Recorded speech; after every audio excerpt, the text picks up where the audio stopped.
Hi hello friends, good afternoon అందరికీ. ఏం చేస్తున్నారు అనుకుంటున్నారా? పొలానికైతే వెళ్ళలేదు ఫ్రెండ్స్. ఈరోజు ఏదో తీరిగ్గా అలా ఇంట్లో ఉండిపోయానమాట. కొంచెం నాకు యూట్యూబ్లో కొట్టి షార్ట్ వీడియో చూస్తే అక్కడ ఎందుకో మమ్మీ ఉగాది రోజు బొబ్బెట్లు అని గుర్తు తెస్తే ఎందుకో అవును కదా అని చెప్పేసి ఆ బొబ్బెట్లో వీడియో చూస్తే కూడా చాలా బాగా సాఫ్ట్గా బాగుంది. సో ఎందుకో తినాలనిపించింది అనమాట నాకు. అందుకని ఫస్ట్ టైం ప్రిపేర్ చేశాను ఇంట్లోకి. ఈ రెసిపీ అనేది తెలీదు. సో తెలియడం కోసమే ఈ వీడియో. ఫస్ట్ నేను కావాల్సిన పదార్థాలు చూపిస్తాను. శనగపిండిని అయితే నేను ఒక బౌన్లో తీసుకొని 1.5 కప్ వాటర్ అయితే యాడ్ చేసేసి నేను వేడైతే తీసుకుందాం.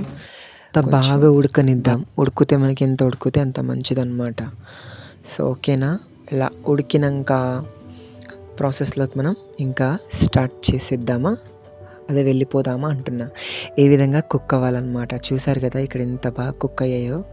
ఇలా మంచిగా మనకి సాఫ్ట్గా మంచిగా కుక్ వచ్చేస్తే మనం దంచితే కూడా పిండిలాగా మనకి వచ్చేస్తుంది. ఎందుకంటే దంచితే అయినా కాకుండా కొంచెం పెద్ద పెద్దగా ఉండాలి. సో మనకి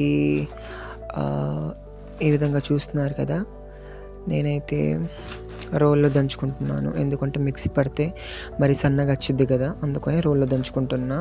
ఇక్కడ చూసారా మీరు ఈ ప్రాసెస్ ఏంటని. సో బెల్లం అండి, ఇది మంచి బెల్లం అనమాట. బంజారాలో అయితే గూడ అంటారు. సో బెల్లాన్ని కొద్దిగా వేసుకుంటూ అలా దంచుకోవాలి. సో కాదు నాకు కొంచెం ఎక్కువ తీపి కావాలి అనుకునే వాళ్ళు మధ్యలో చక్కెర అదే పంచదార యాడ్ చేసుకుంటూ ఉండాలి. మేము అలాగే చేసాము. నాకు తీపి కావాలి కాబట్టి పంచదారను కూడా యాడ్ చేసుకుంటూ వెళ్ళాను.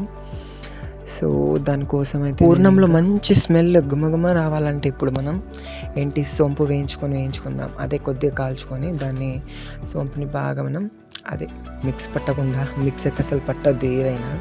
సో చాలా పౌడర్ అన్నీ వచ్చేస్తుంది అనమాట మిక్సీలో. అందుకని నేనైతే దంచుకుంటున్నా. సో ఈ విధంగా మనం దంచుకుందాము, ఓకేనా. సో ఇక్కడ పూర్ణం అయితే స్టార్ట్ అయ్యి రెడీ అయిపోయింది కదా, అంతా అయితే ప్రాసెస్ అయిపోయింది మనది. ఇలా వచ్చిందనమాట. మంచిగా ఇలా చక్కగా వచ్చేసింది. ఇదైతే అయిపోయింది కదా ఇంకా. సో దీని సంగతి ఏంటంటే పిండి అయితే రెడీ అయిపోయింది కదా. ఇక్కడ అలా రెడీ చేసి పెట్టుకున్నాను నేను. అది కాయించేంత వరకు ఇక్కడ ఈ విధంగా రెడీ చేసి పెట్టుకొని ఇక్కడ ప్యాన్ పైన ఆయిల్ పెట్టుకొని పెట్టేసుకుందాం. ఎందుకంటే అలా ఇప్పుడు మనం దంచేసుకుందాం. బాగా ఇలా ఈ విధంగా దంచేసుకుంటే మనకి సాఫ్ట్నెస్ మళ్ళీ మంచి దాని ఫ్లేవర్ కోసమే అనమాట. మనం పూర్ణంలో ఇవనేది ఇలా కలిపేసుకుందాం, యాడ్ చేసేసుకుందాం. ఇలా చేసుకుంటే మనకి ఇంకా పూర్ణాలు రెడీ. పూర్ణం అయితే రెడీ, ఇలా ప్రిపేర్ అయిపోయింది కదా. సో దీని గోధుమ పిండి విషయానికి వచ్చేద్దాము. సో ఇలా చేసుకొని ఇలా మనం ఎగ్జాక్ట్గా మనం హుండాలుగా చేసి పూరి టైప్ చేసుకోవాలన్నమాట. సో అలా పూరి టైప్ చేసుకొని మనం పూర్ణాన్ని ఏమో దాంట్లో ఈ విధంగా మంచిగా లడ్డు హుండాలాగా చేసి పూర్ణాన్ని సో మనకి ఏదైతే ఫ్రంట్లో ఉంటుందో ఆ ఫ్రంట్లో వేసేసుకొని ఈ విధంగా ఫ్రంట్లో వేసేద్దాం. అంతా అయిపోయిన తర్వాత ఇంకా కొద్దిగా పూర్ణం వేస్తూ ఫ్రంట్లో మంచిగా ప్రెస్ చేసుకుంటూ అన్నీ మెల్లగా స్లోగా మనం దాన్ని ఇంకా మూసేద్దాం. ఈ విధంగా గోధుమ పిండిని పైనుంచి అప్లై చేసుకుంటూ మూసేయాలన్నమాట.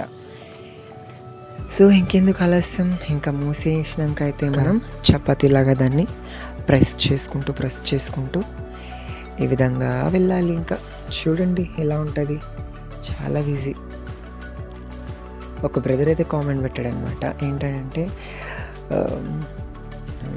లెఫ్ట్ చేయి కింద కుట్టించుకున్నావు, లెఫ్ట్కి బాగోదు, రైట్కి కుట్టించుకో అని. కానీ రైట్కి బాగోదని నేను యాక్చువల్లీ రైట్కి అయితే బాగోదు, లెఫ్ట్ కంటేనే బాగుంటుంది ఏదైనా అని లెఫ్ట్కి కుట్టించుకుందాం అంటే నా రైట్కి కుట్టించాను అనమాట. అలా యాక్చువల్గా చెప్పాలంటే నాకు రైట్కి బాగుంది, బట్ అలా అనమాట. సో ఇలా చూసారు కదా, ఒక ప్లేట్లో అయితే ఆయిల్ వేసుకుంటూ ఈ విధంగా కొద్దిగా ఆయిల్ని తాకించుకుంటూ మీద అలా మనం దీన్ని ప్యాన్ పెట్టి దానిపైన మనం ముందే ఆయిల్ పెట్టుకున్నాం కదా, ఈ విధంగా పెట్టేసుకోవాలి. ఓకేనా, చాలా సింపుల్, ఎవరికైనా వచ్చేస్తుంది. ఈ విధంగా ప్రెస్ చేసుకోవాలి అండి, చాలా మంచిగా వచ్చేస్తుంది. మీకు కావాలంటే ఎప్పుడైనా ఈ విధంగా మీరు చేసుకోవచ్చు. మీకు తోడు పిండిలో ఇంకా ఏదైనా మనం మైదా పిండి లాంటి కానీ ఇంకేదైనా వేరే డిఫరెంట్గా మనం కలుపుకోవచ్చు అంటే కలుపుకోవచ్చు, ప్రాబ్లం ఏమీ లేదు. బట్ నేను అన్నీ కూడా గోధుమ పిండితోనే, స్వచ్ఛమైన పిండితోనే చేశాను అనమాట. పట్టి చాలా నీట్గా ఈ విధంగా మనం అయిపోయిన తర్వాత మడత పెట్టుకోవాలి. ఇలా మడత పెట్టుకొని కాసేపు ప్యాన్ పైన ఉంచుకుంటే ఇంకా మనకి ఎంత కావాల్సిన ప్రాసెస్ అయితే రెడీ అయిపోతుంది అండి. అది చేసేసుకుంటే రెడీ. మనకి ఎంతో ఇష్టమైన ప్రాసెస్ రెడీ అనమాట. సేమ్ చపాతీ టైప్లో వస్తుందండి. సో ఇది సెకండ్ టైం ట్రై చేసాం మేము, కానీ బాగానే వచ్చింది, పర్వాలేదు. స్టార్టింగ్లో చేస్తే ఈ విధంగా వచ్చిందనమాట, బాగా రాలేదు. ఇదైతే సూపర్గా వచ్చింది. మీరు కూడా తప్పకుండా ట్రై చేయండి. నచ్చితే ప్లీజ్ సబ్స్క్రైబ్.